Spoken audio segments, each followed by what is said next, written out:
Hey, Pop, you sure you know what you're doing up there? The voice floated up from the hangar floor with the specific lightness of a joke that has already decided it's funny before anyone has responded.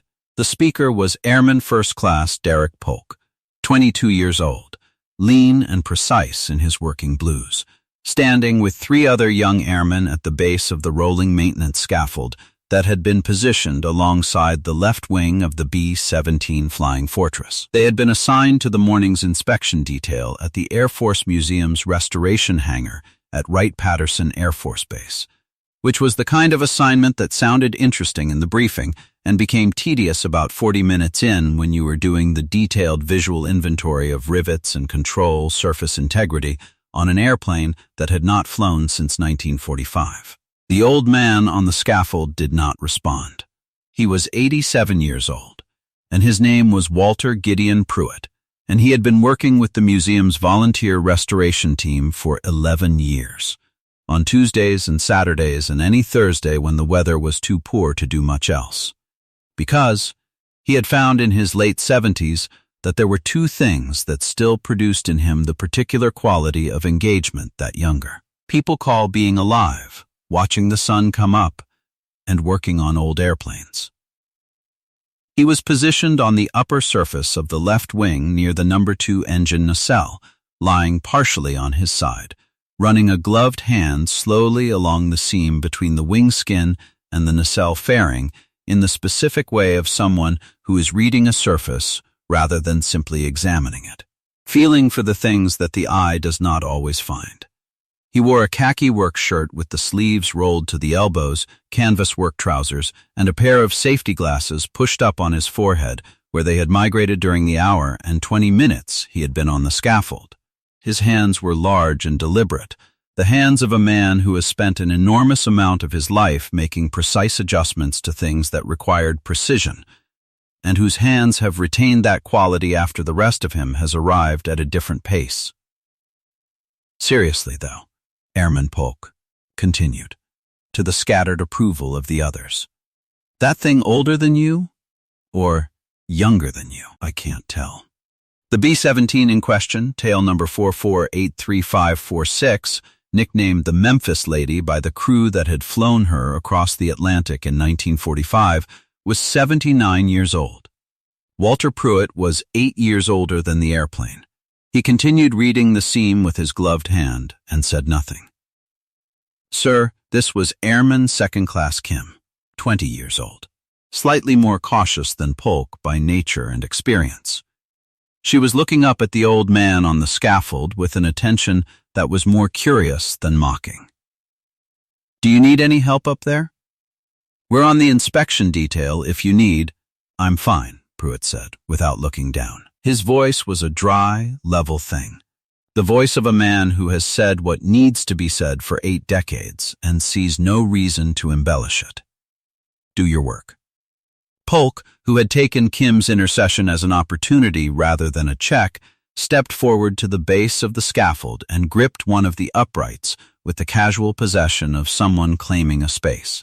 No, but seriously, old-timer, what exactly are you looking for up there? Because I've been doing maintenance inspections for 2 years, and I'm pretty sure I can. Number 2 engine had a hairline in the cowling last week, Pruitt said, in the same even tone. I'm checking whether it's propagated into the nacelle seam. Aluminum fatigues. Even when the airplane isn't flying, especially when it isn't flying. He paused. And the designation is Volunteer Restoration Specialist, not old-timer. Polk's smile broadened in the way that smiles broaden when they have decided to take something as a signal to continue rather than a signal to stop. He exchanged a look with Airman First Class Torres, who shrugged with the microscopic movement of someone who is not entirely comfortable but has not committed to doing anything about that. He turned back to the scaffold. Volunteer Restoration Specialist, Polk repeated, savoring the phrase. Okay, my man. He turned to the others. Volunteer Restoration Specialist, a beat. Guys, I've been doing it wrong. This whole time I should have been volunteering.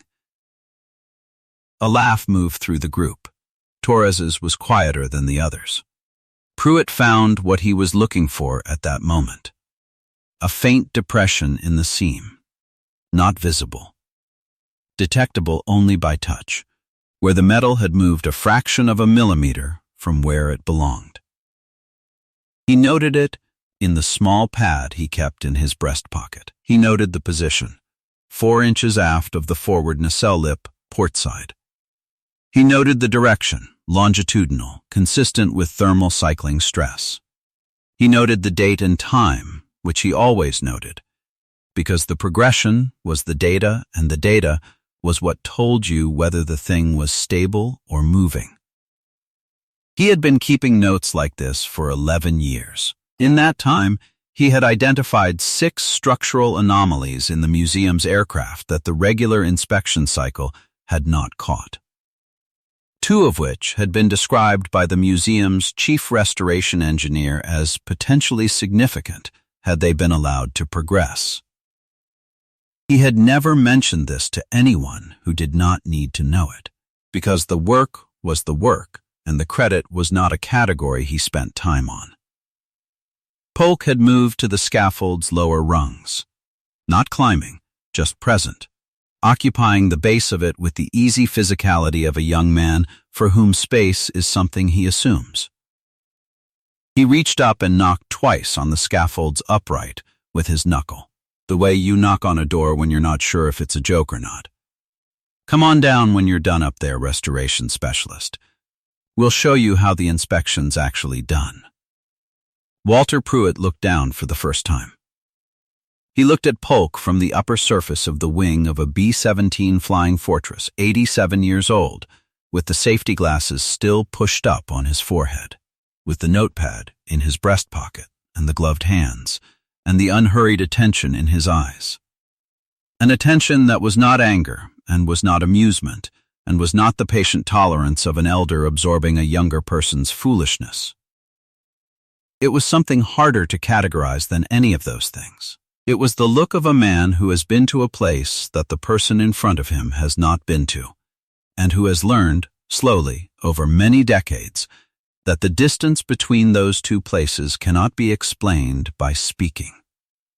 It can only be revealed. His work shirt had ridden up slightly as he lay on the wing surface. On his upper left chest, just below the collarbone, where the fabric had pulled away from the strap of his work harness, something was visible. A patch of darker fabric beneath, a piece of a garment worn under the work shirt, and pinned to that fabric. Small and dull, gleaming in the hangar's overhead lights. A set of wings. Not the silver wings of current Air Force qualification. Something older. The proportions slightly different. The metal darkened by decades, the eagle at the center rendered in the style of a different era's craft. The wings of a USAF combat pilot, stamped and struck in the years when the Air Force was still the Army Air Forces, and the men who wore these wings flew missions that consumed them at a rate that the current Air Force, operating in an entirely different technological context, does not and cannot parallel. Torres saw them. She was 23 years old and had grown up in the house of a grandmother who had kept in a box on the top shelf of the hall closet a set of wings that looked like those. Her grandmother had kept them without speaking about them often, the way people keep things they are still deciding how to feel about. Torres had asked about them once. Her grandmother had said only, "Your great-uncle flew B-17s in the Pacific, and he did not come home, and these were his." Torres had not asked again. But she had looked at the wings enough times to know what she was looking at when she saw them. She stepped forward. She touched Polk's arm, not pulling him back, but landing the touch with enough intention that he felt the communication in it, and turned. "Polk," she said. She kept her voice even. "Look at his chest." Polk looked. He saw the wings. His smile did not shift immediately. It held for the 2 seconds it takes a face to run a calculation, and then it shifted. Kim was already looking. Her expression had already changed. Something in it had gone careful and attentive in a way that was different from her earlier attention. "Those are combat wings," Torres said quietly. She was not addressing Polk specifically. She was addressing the air in front of her, the way you address a fact that you want to be certain you have said out loud. USAF. World War II issue. Airman First Class Derek Polk, 22 years old, looked up at the old man on the scaffold with the wings visible at his chest, and his face did a thing that faces do when the category a person has been placed in suddenly becomes unavailable. When the frame you've been using for the last 8 minutes is discovered to have been the wrong frame. Something in his posture changed. Not much. Enough. Colonel Sarah Devereaux had been in the hangar for 11 minutes. She was 44 years old, the base historian and museum liaison officer, and she had come into the hangar to check on the morning's inspection detail and had found it quietly absorbing while completing the notes she was carrying. She had not made her presence loudly known. She had observed, in the way she always observed, efficiently, and without taking up much space. She had watched the interaction at the base of the scaffold from 17 feet away, with the specific attention of someone who has developed a professional habit of watching interactions in historical spaces, because historical spaces produce interesting interactions when they involve the past meeting the present. She had seen the wings. She had not been certain. She had moved closer. She was certain now. Colonel Devereaux put her notepad in her jacket pocket and walked to the base of the scaffold. She looked up at Walter Pruitt. "Mr. Pruitt," she said, "I wonder if you'd come down when you have a moment. I'd like to introduce you to this detail." He looked at her.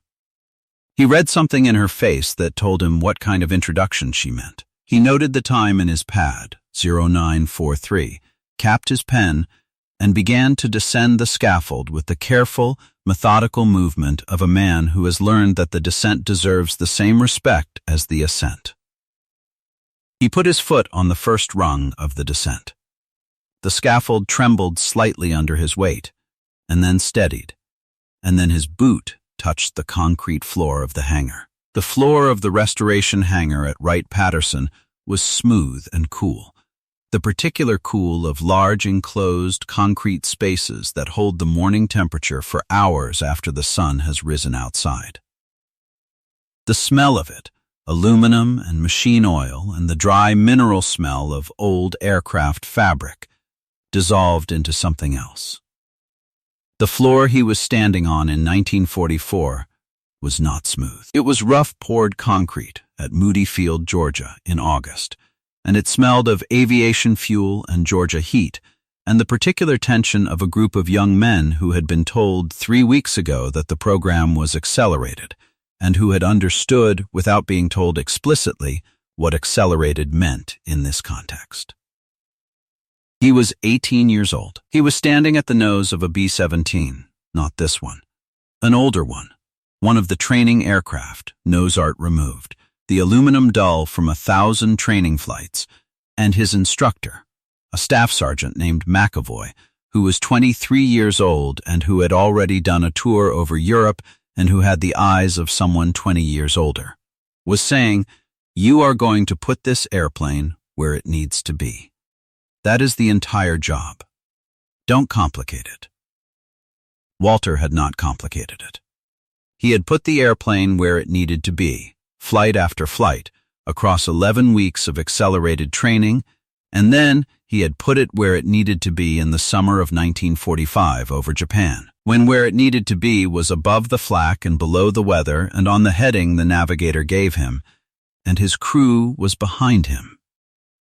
6 young men, most of them younger than he was, all of them trusting that he would put the airplane where it needed to be. 3 of those 6 men had not come home. He had put their names in a small notebook in August of 1945, and he had carried the notebook ever since, and when he came to this airplane on Tuesdays and Saturdays, he brought the notebook in his breast pocket. because the names and the airplane occupied the same space in his memory and there was no separating them.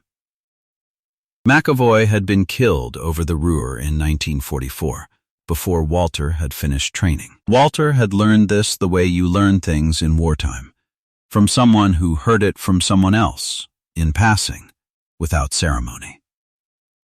He still thought about McAvoy.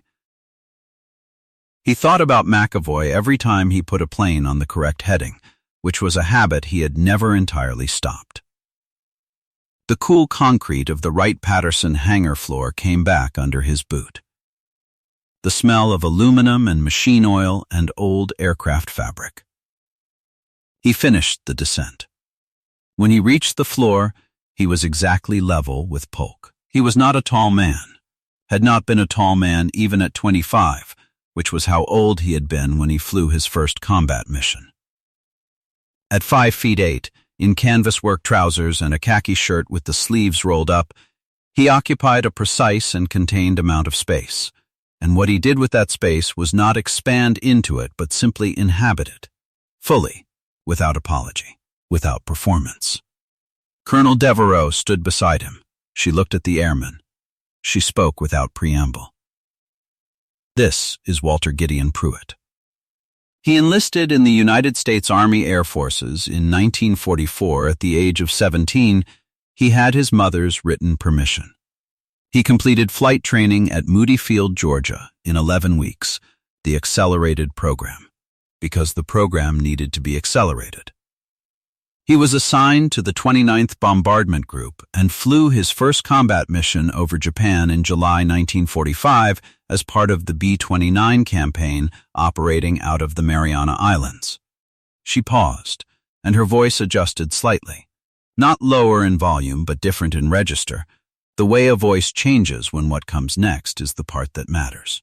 He transferred to B-17 training in late 1945 for the Occupation Support Mission, and flew 17 additional missions over Japan in the period before and after the armistice. He is among the last living pilots to have flown combat missions in both a B-17 Flying Fortress and a B-29 Superfortress. He has been volunteering with the restoration team on this aircraft, on this specific aircraft, for 11 years. She looked at the B-17, then back at the airmen.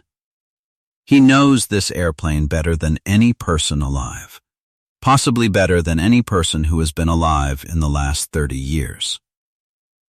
The hangar was quiet in the way of large spaces when the people inside them have stopped generating noise, the air handlers above, the distant sound of the museum beyond the restoration bay, the tick and settle of old aluminum in the morning air. His combat wings, she continued, are the originals. Issued 1944. He has worn them every day he has worked on this aircraft. She did not look at Polk when she said what came next. She said it to the hangar, to the airplane, to the air between all of them. He's been wearing them for 79 years. They're the same age as the airplane. Something moved through the group. Not a sound, something below a sound. The particular shift that occurs in a group of people when they have collectively understood something and are collectively rearranging what they were doing before they understood it. Colonel Devereaux turned to Walter Pruitt. Mr. Pruitt, I'm sorry for the disturbance. Pruitt looked at the airmen. He looked at them with the same attention as before, unhurried, accurate, holding nothing back and offering nothing extra. He looked at Polk last.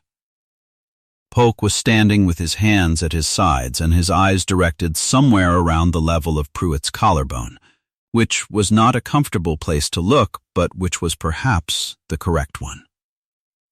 It's not a disturbance, Pruitt said. He meant it. There was nothing in his voice that suggested otherwise. They're young. Young people don't know what they can't see.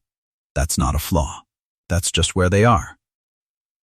He looked at the B-17 above them, at the great silver belly of it, the waist gun positions, the plexiglass nose, the four nacelles with their silent engines.